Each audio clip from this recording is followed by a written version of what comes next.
Welcome to MiaSono's 2-Minute Drill Series, where we teach you music production tips and tricks in 2 minutes or less. Today's topic, how to use EQ. Jumping right into Ableton, I have got a drum and bass brainstorming session opened up, and I'm going to show you the difference in EQing all the different parts of a song. First, we'll play it without EQ.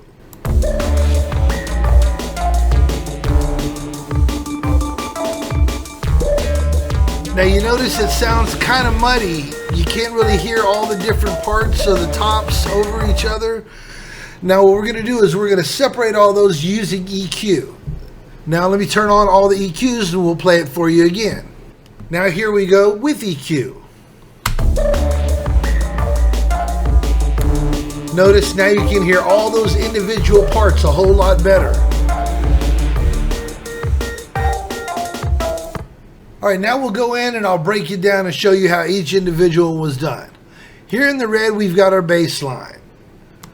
We're just going to take that out of there. We're going to pull down an EQ8 and we're going to show you.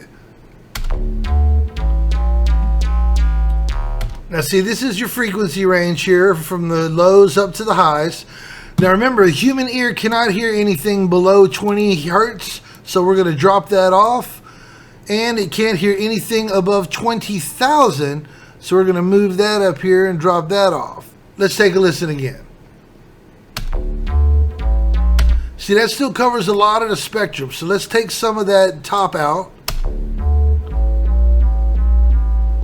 There we go, that's nice. Alright, now we have the mids and highs here in the blue. As you can see, I've taken out, cut off the bottom frequencies, boosted the top just a little bit, and that's on both of these mid-range parts. Now the green is our high parts, so you notice we pulled some bass out, we pulled just a little bit of top out, and here's what that sounds like. Sounding great. Now we'll go to the final part down here in the bottom.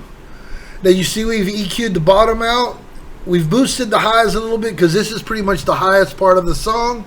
Now one more time we'll play it all together for you.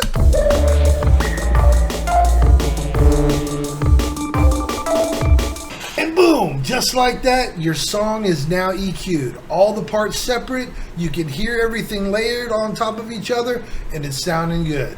I want to thank you very much for watching this 2-minute drill on how to use EQ. My name's Chaos from MiaSono. We'll see you next time.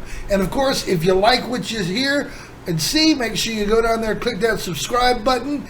Also, you can check out the next 2-minute drill right here.